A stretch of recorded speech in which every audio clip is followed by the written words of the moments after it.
So originally I was going to do Bal Tashchit, but it felt like talking about Jews and indigenousness is more important given the state of the world right now. But I can say on one foot, if you want to learn what I have to say about Bal Tashchit, you can put in Bal Tashchit, Tashchit, and my name, Seidenberg, and this, I think the fourth result down in Google under academia.edu has a paper I wrote about all this.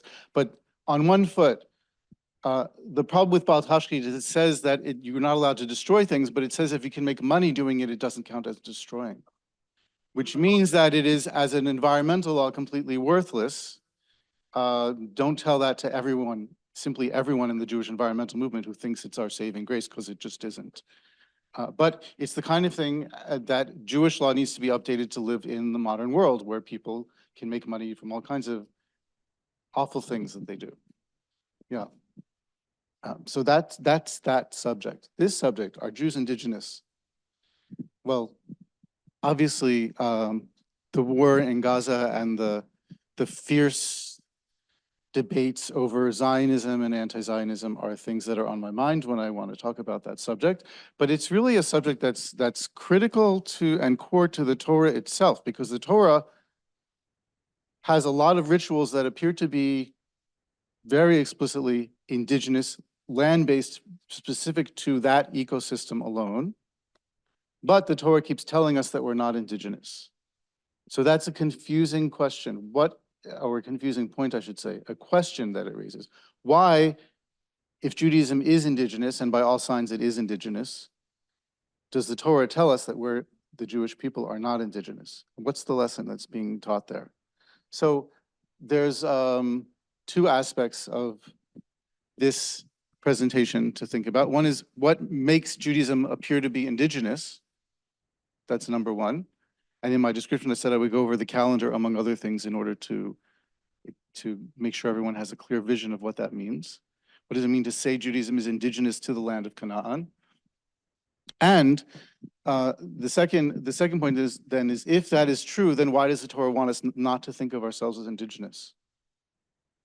So some of you might already have answers in your head just by the way I've asked the question. Yes. Well, where does Abraham come from? Mesopotamia. Mesopotamia is or is not Canaan?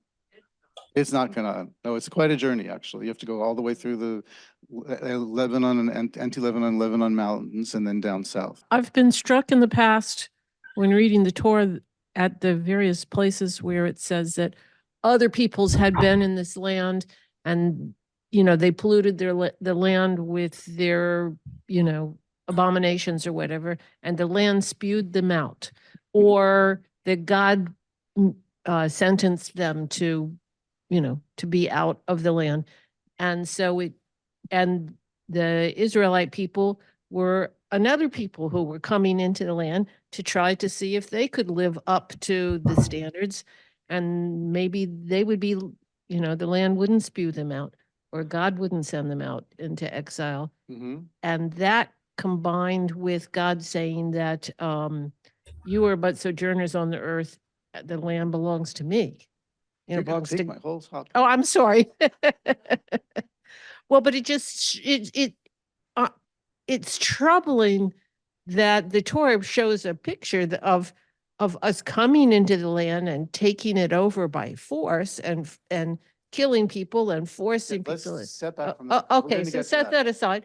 But it seems to be somehow connected to the message that nobody owns the land, God owns the land. Yeah, so just to foreshadow.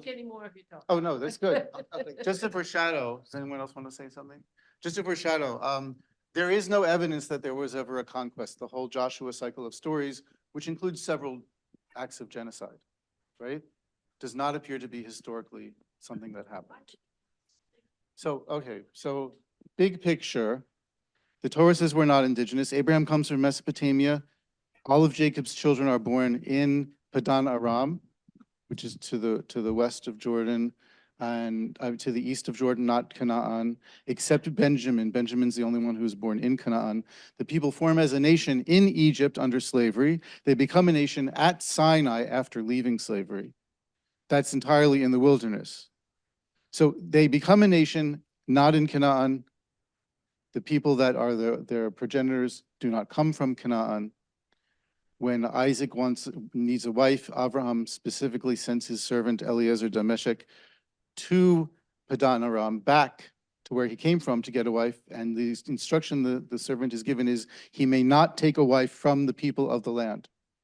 It needs to be from somebody else. So at every point where there's a choice, the choice is to emphasize not being from Canaan.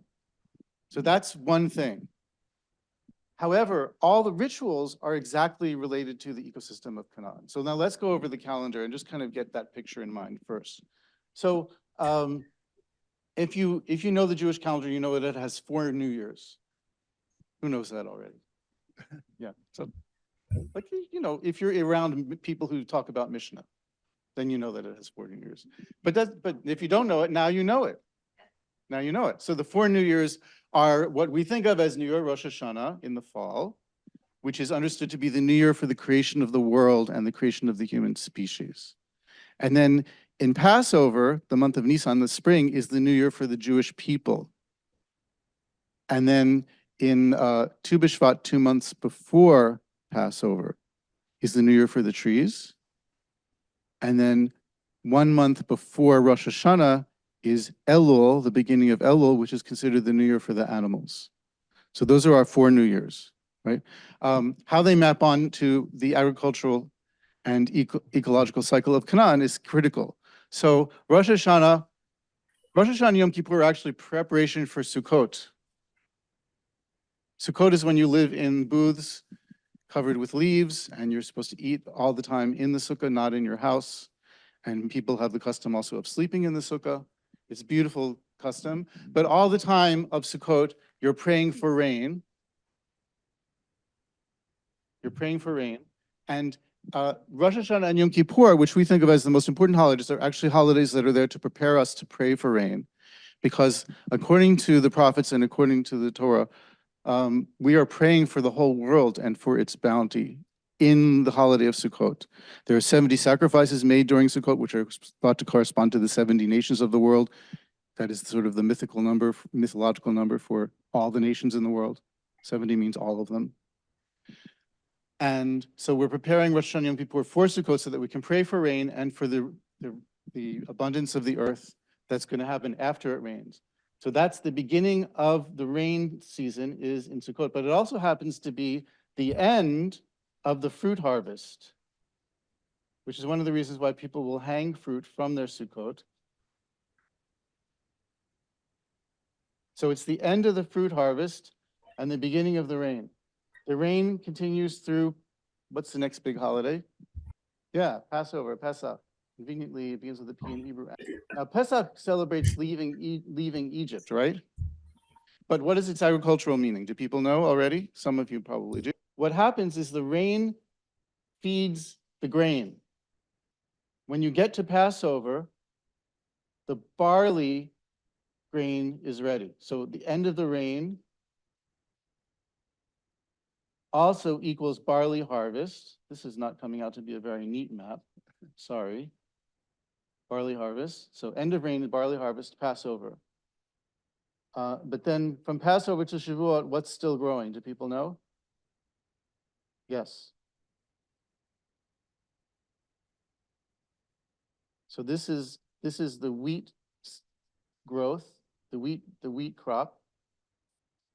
And at the end of this period comes the wheat harvest. And then Shavuot is the beginning of what? It's also called the festival of the first fruits, right? Okay, so it's the end of the wheat harvest, but it's the beginning of the fruit crop. So you have the first fruits.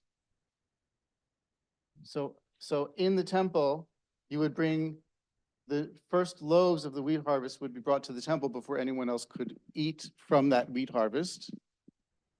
And then the first fruits that grow on the tree would be brought to the temple at the same time. It was a very big, elaborate ritual with a lot of fanfare and musical instruments, and people would weave gold baskets to bring the fruit in. By the way, the first fruits are not especially beautiful. They could be small. They could, they could be. They're not. Yeah, you're not looking for the most beautiful fruits. You're looking for the first ones. So you bring them to the temple. So you do a lot of things to make it more beautiful. because it's not about the beauty of the fruit, it's about the firstness of the fruit. So,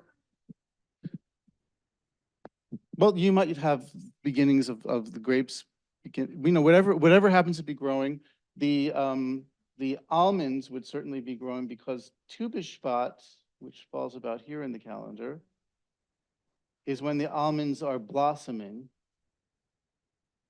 So this is 2 moons before Passover. This is 7 weeks after Passover. Passover is exactly 6 moons before Sukkot. So this is our cycle. It all exactly works out to the agricultural cycles of that land, Canaan. This system where every holiday is both the end of one harvest or cycle part and the beginning of a new one, exactly. So exactly when the fruit harvest finishes is when the rain begins. Exactly when the rain ends is when the barley also ends and the wheat begins. Exactly when the wheat ends is when the fruit begins. That only is in Canaan. Yeah, they thought there was some perfection to our ancestors thought that there was some perfection to the land of Canaan in the way that it fit together like this perfect puzzle pieces. And to them, it was an indication of the holiness of that land. Yeah. None of this could ever be conceived of, would never have been originated in any other place besides Canaan. Could not exist any other place besides Canaan. There's lots more to Jewish ritual that fits Canaan specifically. Like, for example, what animals are kosher that we can eat? What mammals? They have to have, what are the 2 characteristics? Right. Split hooves and chewing cud. Now, what does that mean? It means 2 things. First of all, it means that if they have split hooves, they can graze on land that's too rocky or hilly to plant with grain or to plant in general. And if they have chew their cud, it means they can eat what? Things that humans don't eat. So that means just on a very simple, like scientific level, you're maximizing the amount of nutrition you can get from a particular ecosystem if you're in a system which has a lot of hills, a lot of rocky areas, and a lot of grass, which cannot be used by people directly, but which can be used by those animals. Those are the only animals that are allowed to be eaten, are the ones that fit that way into the ecosystem. Again, that happens to be specifically representative of Canaan, not Mesopotamia, not Egypt. Yeah. So these are just a few examples for how it's clear that Judaism is indigenous to Canaan. It doesn't make sense. It doesn't actually make sense as a religion any other place in the world. The reason why it makes sense to us is because we make up reasons, right, that are not rooted in Canaan. But if you're in Canaan, if you're in Eretz Yisrael, if you're in Eretz Palestine, all 3 names are good names for that place, then you will find that everything makes perfect sense ecologically in that place if you're paying attention to the ecosystem. Does that mean if you live in Israel, you're paying attention to the ecosystem? No, it's a modern state that has industry and destroys the planet just like everyone else. Even a kibbutz is sometimes good and sometimes not good, depending on how much they emphasize industrial techniques of farming. Yeah, so it all depends. But this clearly is indigenous to Canaan. But our texts say again and again that it's not Canaan. Here, I have some things, speaking of text, to give out to you. So the first 3 verses are 3 examples where it says that the purpose of the human is to serve the ground. Again, that's a very indigenous style idea if we want to characterize what sounds indigenous or not indigenous, right? The purpose of the human is not to use the ground, it's not to make the ground serve us, but it's to serve the ground. That's what it means in 2:5, Genesis, right? Yah had not made it rain on the land, and there was no human to serve the soil. And Yah, Elohim, formed the human, Adam, dirt from the soil, Adamah, and blew into its nostrils life breath. And Yah, Elohim, planted a garden in Eden from the east and placed there the human that God made. And then 2:15, and Yah took the human and placed them in the Garden of Eden to serve and to guard her. So if you look, it says La'avta or L'shamra in Hebrew, for those of you who can read the Hebrew. And if not, you just have to trust me that that's how you say it, right? La'avod means to serve. Eved is a servant of God, Eved Hashem. Right? If you want to say to worship God, it says in the 2nd paragraph of the Shema, the thing that we read twice a day, from Deuteronomy 11, it says, "Ul avdo b'chol levavchem," you should serve the one with your whole heart. Here it's the same construct, except land is feminine, so instead of saying la'avdo, it says la'avda. But otherwise, it's exactly the same construct.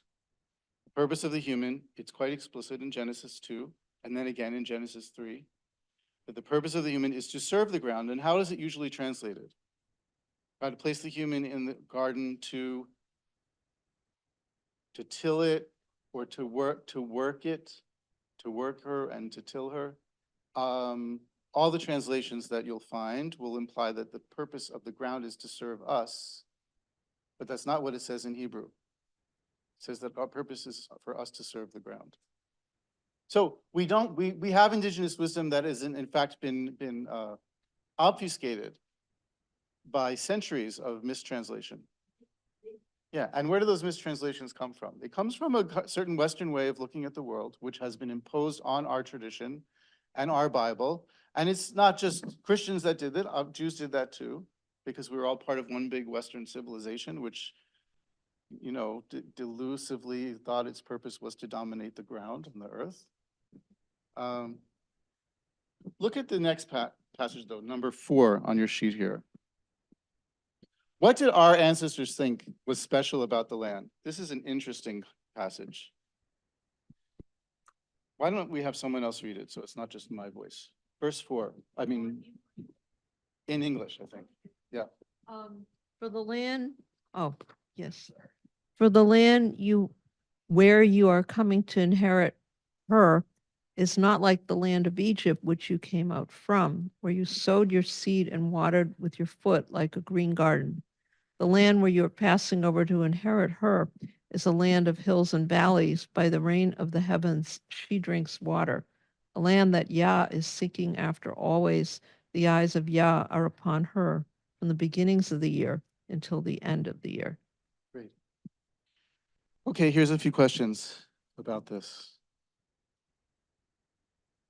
The land you're coming to inherit, that's the land of Canaan. The land is not like the land of Egypt. First of all, what does it mean to water the land with your foot? What do you think that means? Yes? The water all came from the Nile. Mhm. That it didn't come from rain, and that people would make little canals with their feet from the Nile into their gardens so that the water would, you know, come in these little channels to their Right. gardens. And that depends on the land being very flat. So what is true about the floodplain of the Nile is that it is very flat. It floods its banks 2 or 3 times a year. I was told from someone who is from Egypt that it happens 3 times a year. Does the flooding come from far away from snow or mountains, or how does the flooding? Well, there's the Blue Nile and is it the White Nile or the Red? I don't remember the name of there's 2 different rivers. upstream Nile rivers coming from Africa Mhm. into Egypt from other parts of Africa to the south. It's the only great river that goes south to north, by the way. Hmm. All the other ones go north to south. Interesting. Tigris and Euphrates go northeast to southwest, but still north to south. A river-fed agriculture is not a rain-fed agriculture. That's the main point here. What else is a river-fed agriculture? Mesopotamia is a river-fed agriculture, Tigris and Euphrates. So Tigris and Euphrates are similar to Egypt, not exactly the same. The way it worked in Sumer, for some reason that I can't tell you because I don't know the science of it, but the banks of the rivers are higher than the land around them. So in Egypt, if you wanted to send water out into your field, you would want to raise it a little bit so that it would then have some gravitational potential so that it could actually flow. So that's what the foot is. You use a foot pedal to raise the water maybe a foot or 2, and then you can send it into your fields. In Mesopotamia, you don't need to do that. You just need to cut make a cut in the bank of the river, and then it will flow into your field pretty directly. So it's even easier in Mesopotamia, where Abraham came from. So Abraham comes from a river-fed agriculture. The people form in a river-fed agriculture. They're trying to get to a land which is not a river-fed agriculture. That's the Holy Grail, so to speak. The presumption is that the flooding of the Nile is much more dependable than whether you get enough rain or not. Right. So what does it mean to say the eyes of God are on the land from the beginning of the year until the end of the year? Does it mean God is very fuzzy and hugging you? And it doesn't mean that. It means God is always judging you. Right? If you deserve rain, you'll get it. If not, no rain. And unlike the Nile, which can't be turned off, rain can be turned off. Right? So the interesting thing is not that it's God judging you, because then that we get into the whole like Christianity, God is love versus Judaism, God is judgment, Narishkeit nonsense, right? Which we don't want to get into. But the more interesting question is, why is that what our Jewish ancestors, or our Israelite ancestors more properly, wanted? They wanted a relationship with God where they would get almost instant feedback about what God wanted from them, which they understood to happen through the cycle of rain, right? So whether we want to call that superstitious or not, irrelevant for the moment. What's irrelevant is that they thought that was the ideal place to be, not a place where you could control the water, like Egypt or Mesopotamia, but a place where you had no control, where you're entirely dependent on God. The reason why you're entirely dependent is because there's no way to successfully get enough water up that little mountain or that little hill from the bottom. There's no way. So if it doesn't rain, there's no water on that land, right? There are parts of Israel which are low enough that they can be fed through like the rivers that end up being sometimes there and sometimes seasonally absent. But most of the land, and certainly most of the land that Palestinians are farming, Bedouin are farming, all those lands, there are hills. They are entirely dependent on rain. And that's what our ancestors thought was the way to be. So that's important. They saw themselves as coming from a culture that had been indigenous to Mesopotamia. What's special about Mesopotamia is to some degree the fact that they rejected certain ideas in Mesopotamia and came up with better ideas. So the main one that I know about that's worth mentioning here is that in Mesopotamia, the king was understood to be the image of God, right? Now in Egypt, what was the king, Pharaoh? Was God, not an image of God, but God. In Mesopotamia, the king was the image of God, and then the Canaanites, who became the Israelites, or whoever they were that became the Israelites, said, well, sure, the king's the image of God because everyone is the image of God. So it was both a rejection of Mesopotamia and a radicalization, a radical reform of Mesopotamian ideas that's part of our religion, that's not indigenous to Canaan, along with agricultural ideas that are entirely, absolutely indigenous to Canaan. So it's some kind of a hybrid going on there. Now, all the stories in Genesis are about how you get the land through negotiation. So Abraham, when Sarah dies, says, please give me a burial plot, and he offers to pay a very large sum of money to get a burial plot for Sarah. And he's negotiating with the people who, in theory, God has already told him are going to be gone and that he's going to take all their land. And Abraham has already been promised the land, I think, 4 times at that point in the story. But he doesn't say to them, this is my land, God gave it to me, I want that burial plot. He says, please, my lords, please listen to me and allow me to purchase the burial plot. Because he's not trying to get land through force. He's trying to get land through negotiation. The same thing happens with Isaac. He doesn't ever fight over land. There's a few times where the Philistines are fighting over wells with his servants. And each time he kind of says, okay, let him have it. We're not here to fight. Yeah, so in fact, there's 3 wells that he digs, or his servants dig, I should say. The first one he calls, he gives it a name for argument. I can't remember what the name is right now. No, Sitna is the second one. The second one he calls Sitna, and that means opposition. The third one he calls Rechovot. And he says that's because God has given us enough wide space so that we can be fertile in the land. So his understanding of his role in the land is you always yield until you find that you're no longer in conflict, and that means you found the right place to be in. So that's Genesis' idea of what it means to take over the land. Yes? Seems like the reactions of Dinah's brothers. Yeah, that's in number 11, You're 12, about to get to 13. that? Okay, I'll be Yeah, quiet. no, you're good. No, you take this and you teach this class also, okay? Go teach it. No, but you have all the pieces.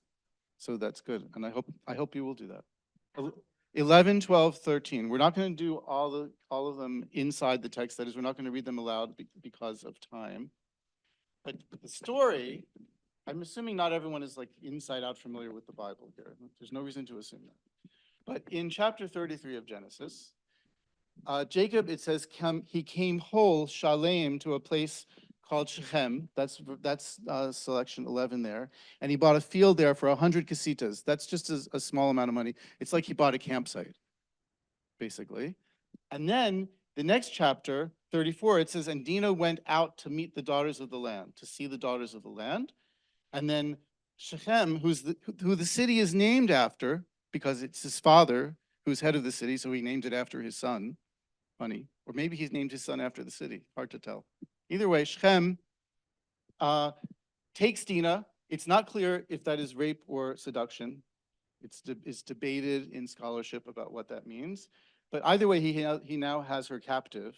And then he goes and he meets Jacob and Jacob's sons, Dinah's brothers.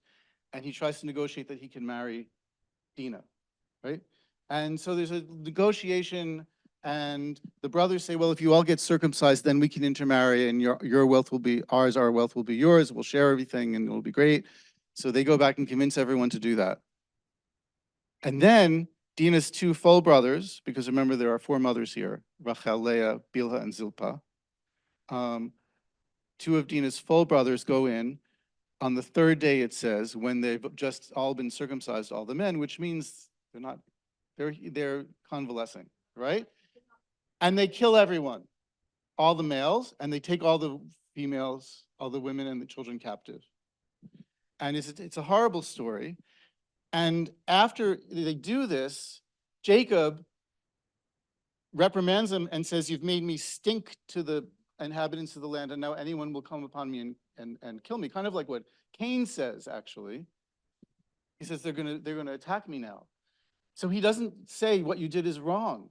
He just says, well, it's bad PR that you killed everyone. So it makes it sound like there's nothing wrong. Like that's an okay way to get land, is you kill everyone. Except on Jacob's deathbed, he says, Shimon and Levi are weapons of violence. This is number 13. Let my soul never come into their conspiracy. I will divide them in Jacob and scatter them in Israel, which we understand to mean they get no tribal inheritance. So the consequence, and you have to read the entire book of Genesis to understand the story. The consequence of taking land through conquest is you get no land, zero land. So it's very clear, but it's only clear if you feel like paying attention to the whole story. Special perks of being the Kohanim and being the singers and, the people who serve the Kohanim. And when you read about that later in the Torah, it doesn't look like it's a punishment. It doesn't, but it is still true that they don't get land. It's really They don't get interesting. land, but they get something else. Shimon doesn't get anything. I never noticed that. Yeah. However, in the book of Joshua, which is all about conquering through killing, right? That's the big thing in Joshua. So you have Genesis, you can't conquer land by killing people. Exodus says, well, this is in our text here, number 18. In Exodus, it says, you will occupy the land little by little, because I will drive the people out of the land with hornets, etc., until they will disappear from the land, and then you'll be able to move into the land. So in Exodus, it doesn't happen through conquest either. And that's explicit. It's also explicit in Leviticus. What it says is the quote that you were mentioning, Shoshana, before, which is the land vomited out the inhabitants before, and it will vomit you out if you do the same kinds of things. And again, it's the land that does the uprooting and rerouting. There's no conquest. The only place that there's conquest is Deuteronomy and Joshua. So what we have is a Torah that is divided against itself. Genesis says you may not take land by conquest. Deuteronomy says you must take land by conquest, and you should kill everyone. And Joshua has stories about actually doing that. But as I said, there's zero archaeological evidence that Joshua happened. So what we have then is we have a picture of the original sort of vision, which was the Genesis, which is you don't take the land through conquest. And then we have in Exodus, well, it will happen through succession, like trees in a forest. A certain species is dominant and then a different species becomes dominant. But one species doesn't kill off the other. It just happens ecologically. That's what's presented in Exodus. And then Deuteronomy, which is later, and Joshua, which is later, decided to tell a different story. Why did they tell a different story? Why did they tell a story of conquest and killing and genocide? Yeah, but then that is the prevailing theory for sure, that Deuteronomy is later, and Joshua is reflecting that later story. In Joshua, Shimon does get a tribal inheritance. So Joshua actually contradicts Genesis directly, which tells us there's competing camps here. But the competing camp that says the way you get land is through conquest is much later. And so we have a question which I do not have the answer to. Why did they, at some point much later, like hundreds or 1,000 years later, start telling stories about conquest when that wasn't the original story? What was going on for them that they felt the need to say a story like that? Maybe they were in a world where everyone was conquering everyone and they needed to prove that they could be tough also. That's a possible explanation, but I don't know that there's any consensus interpretation for why the story changed. But it did change. Babylonian exile. Yeah, so is this an exilic story that's about trying to imagine a better world than the world that they're in, and then they imagine it in this perverse way? But these are all possibilities. But what's true is that it's not the original sort of code of the Torah.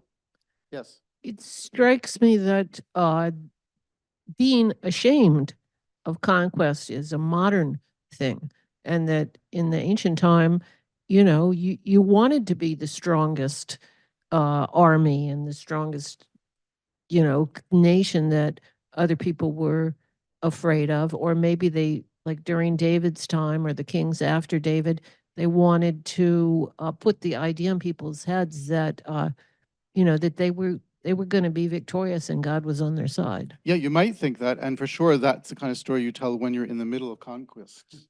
But Genesis doesn't say that. It says the opposite, and it's the older layer. So that's what we know, is that our ancestors told a story that said the opposite initially.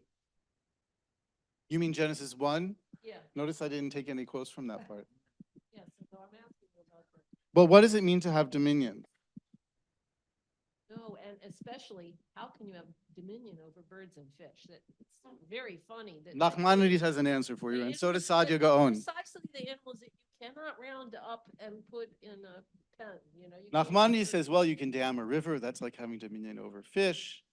He says you can. This is a very interesting one, which doesn't make any sense. But this is what he said. Sadia Gaon, excuse me, says this. He says you can use the stars for telling time. So that's like having dominion over the stars. You can have dominion over insects because we have honey from bees. So he goes through a list of every possible thing that could show that humans have dominion. But some of the things don't sound to us like dominion. So taking a step back from there, there's a contradiction or a tension between Genesis 1 and Genesis 2. So Genesis 2 says our purpose is to serve the ground. Genesis 1 says, and it gives you the etymology of the name for human. Adam comes from Adamah, earth, soil, dirt, right? And then Genesis 1 doesn't give you an etymology for what the name of human is, Adam. And it says, God created them in the image of God. In the image of God, he created him, male and female, he created them, and said to them, have dominion or dominate is another way to translate it, dominate over the fish of the sea and the birds of the sky, and over the land and over everything crawling on the land. And that's a different vision, but it's not, it's in tension because, as Maimonides says, it's a true statement about human beings that we have that power. We know that we have that power because we do it. So should the Torah just ignore that fact? Or is it, what? Yes. Right. So if we have Genesis 1, it's acknowledging that we have that power, but it doesn't tell us what we should be doing with the power. And Genesis 2 tells us what we should be doing as opposed to what our power is. No, it's not. And for sure it's not explaining and it's mostly Christian dominated interpretation that dominion means the right to destroy things. That's not part of the Jewish tradition. Right, simply not. Which does get to Bal Tashkit, which was what was going to be the subject originally before I changed it to indigenousness. So Bal Tashkit says when you're besieging a city, there's a lot of rules in the Torah about how you can do a siege. You have to leave one wall of a city open so that anyone can leave if they want to. No one should be forced to fight. You have to give them an offer of peace, and you're not allowed to cut down the fruit trees. Even it was a common practice of other conquerors, like empires, Assyrian Empire. They would come to a city, and people would like shut themselves in the city, in the fortified city, and they would have their orchards outside the city, and the Assyrians would say, "Open up to us, or we're going to cut down all your fruit trees." And then they would do that, and this was, of course, it would break people's heart, right? This is our sustenance. This is the trees we've cared for all our lives, and so you force people to give in to you by cutting down their fruit trees. And the Torah says it doesn't matter how long the siege goes on, you're not allowed to do that. Super clear about it. And you might want to think for a moment, what is the role of fruit trees in this culture, in this indigenous culture? Because Canaan has more fruit trees of more varieties than any other place that's not a rainforest in the world. So you have pomegranate, almond, right, walnut. What else? Dates, olives. What else? Figs. There's more. Etrogs. Yeah, no, lemons are a late transplant from another place, but yes, lemons and oranges and etrogs specifically, which become the fruit that we use, citrons that we use on Sukkot to pray for rain. What's that? And grapes. Yeah, grapes. Right. So anyway, it's true that there are more fruit trees in that particular land than any other neighboring land comparatively, right? There are places that can be comparable. There's no place that exceeds it, except in rainforest areas where you also have the cacao and the this and the that, and but they didn't know from those ecosystems. From their perspective, we have the most fruit trees of any place, and they were that was a sacred point of reference for that culture. So that's why that's the thing you mentioned when you siege a city, you can't cut down the fruit trees. Started a long time ago, and it's going to take a long time to replace. Right. So that's the big picture. What we learned about Jews being indigenous is that our indigenous wisdom is that you're not supposed to think you're indigenous. And why is that? Because people who think that the land is originally theirs and will always belong to them, at least in the world that they were in, behave badly. How do we know? We can look at Israel now, right? Who's tearing up olive trees? The IDF is tearing up olive trees belonging to Palestinians. Who's burning down olive trees and chopping them down? The most radical right-wing settlers who are actually fascist in places like Yitzhar, which is close to Nablus. It says in the Torah, which are supposed to be following, that even in a war, you're not allowed to chop down a fruit tree. And they're doing it. Do they care? No, they think they're living in Joshua world. The Joshua world says you can do anything to kill off the inhabitants. That's not the world of the Torah. It's the world of a distortion of the Torah if you just read that one book. Isn't there argument that the terrorists are using orchards and trees to hide behind, and so they're saving lives, and so saving That's not the lives- argument. That's the IDF argument when they tear down an olive tree. They don't make that argument. They're not even, they don't care. They don't even make, they don't, it's not about that at all. They want to destroy people's hope so that they will leave. The purpose is to force people to leave their land so that they can take the land, right? So this is one thing the Torah says very clearly. If you fill the land with violence, the land will vomit you out, right? And there are 3 promises that are made in the Torah. The first is, Abraham, your seed will get this land, The second, if they screw it up and do injustice to the stranger or do injustice to the land itself, which includes spilling blood on the land, but also includes tearing down fruit trees, it also includes all kinds of things, then the land will spew you out. You will not deserve to be in the land. You will lose the land. And then the third promise is when you've lost the land or in an exile, if you do enough processing, as it were, teshuvah, that you understand what you did wrong, you'll get a chance to go back and try again, right? So we're in the middle of our chance to go back and try again. We're not doing it well. We're gonna, if the covenant is real, is it real? I don't know. But if the covenant is real, we're not gonna last there because we're doing exactly what the Torah says you're not allowed to do if you want to last in that land. So it's a scary thing to think about, because the cataclysm that would take for that to happen is, not something I even want to try to imagine at all. Go to here, tikkun.org, to my article called The Third Promise, /the-third-promise.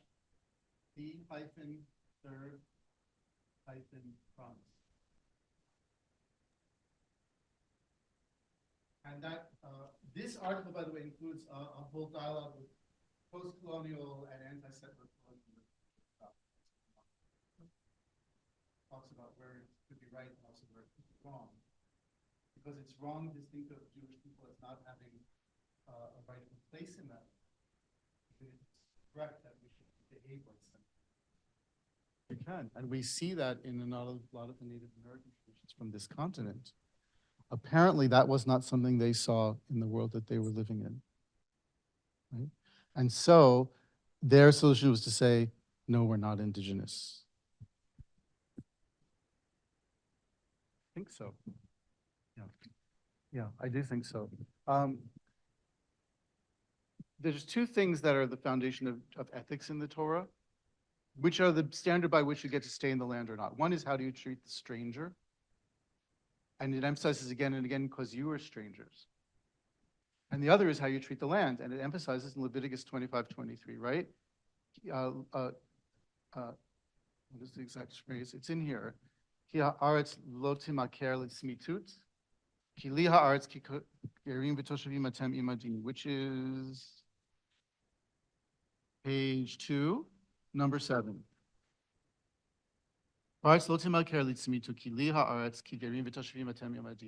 Because you are strangers and so temporary sojourners with me.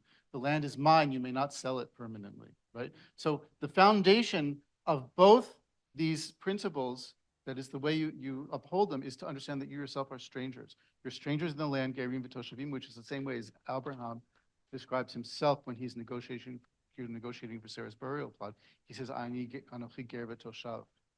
I'm also a stranger and a temporary settler here, and we're supposed to see ourselves that way as well, right?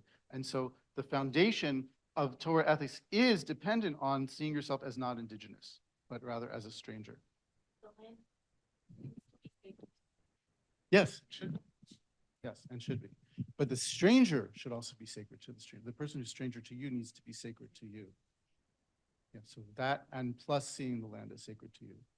But seeing yourself as a stranger with the land still being sacred to you is different than seeing yourself as a stranger having no connection to the land. I'm asking this question without a lot of knowledge. Asking this question without a lot of knowledge about a lot of this. My daughter knows a bit more, and she said, we are a diaspora people. And the way I heard that was, you live where you live. Where you are moved to and go to, that's where you live. So I don't know anything beyond that. I wonder if that. And it's an alternative way of constructing Jewish culture, and it's true that a lot of the genius and the beauty of Jewish culture comes from the past. It's also true that we have an authentic, real connection to that land. Oh, the politics makes us choose between, an ideology called Zionism and an ideology called anti-Zionism. But the truth, if we can upend those politics and extract ourselves from them, is that we have a real living connection to that land. It doesn't give us the right to do anything, including hurt anyone else that's in that land. And we have real connections to the lands that we're in. And Jewish culture thrives in diaspora and is creative in diaspora. And it also has the potential to thrive and be creative in Eretz Yisrael, but it's not meant to be there as the owner. You know, and that's the crux of it. So I think if all the people who are diasporous would understand that actually the perspective of the Torah is, about our connection to Eretz Yisrael is also different. It's like, even in the land, you're kind of in exile as well. And you should treat yourself as though you were already, always in a kind of exile, which is a source of regeneration and creativity. Probably all peoples, not just Jewish people, are diaspora people. Many people, I mean, diaspora from European culture anyways.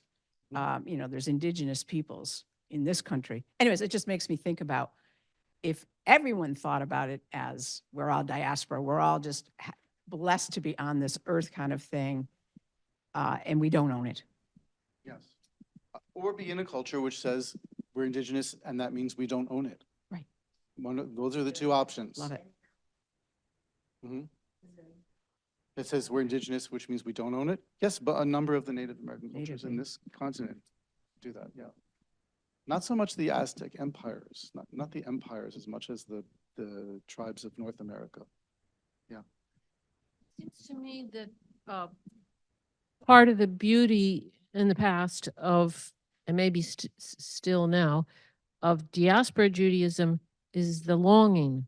You know, we always had, and we had the longing in our tefillot, and so we were in exile from our land, and there was a sense of being in exile from God. And you can even say it goes back from being in exile from the Garden of Eden. You know, it's just this existential thing that was deepened in diaspora, but that doesn't mean that when you go back to Eretz Canaan, that you don't still feel the existential part of it, even if you don't have the geological or the geographical part of it. And according to Jewish theology, actually, until Mashiach comes, all the world is on some level in exile. You know, and that's another part of the talk, by the way, which I didn't get into, which is that even in the Garden of Eden, they're in exile because they're not created in the Garden of Eden. They're created from a different place and put in the Garden of Eden. So they're in exile when they're in the garden from their birthplace. And then when they leave the garden, they get put back to their birthplace, which means then they're in exile from the garden. So no matter where you are, you're in some kind of exile, basically. That's in the first, let's see, it's in, David has a little. it's in two and, it's in 2 and 3. It's If we're not from a it's nice place, comment. where are we from? I do like this dichotomy. Yeah, we're from a place that's not where we're from, Yeah, right? We're from Abraham's Mesopotamia, but we're not really from there because we're from Canaan, but we're not really from there because we're from Mesopotamia. It's the same thing as being from the Garden of Eden or from this other place that we're born from. You're always in between. Schrodinger kind of, your place is like a kind of Schrodinger's cat situation. so if you were looking for easy answers, you're in the wrong religion. Yes. So we do need to stop though, because I'm supposed to give a Devar Torah in the next part. So thanks everyone.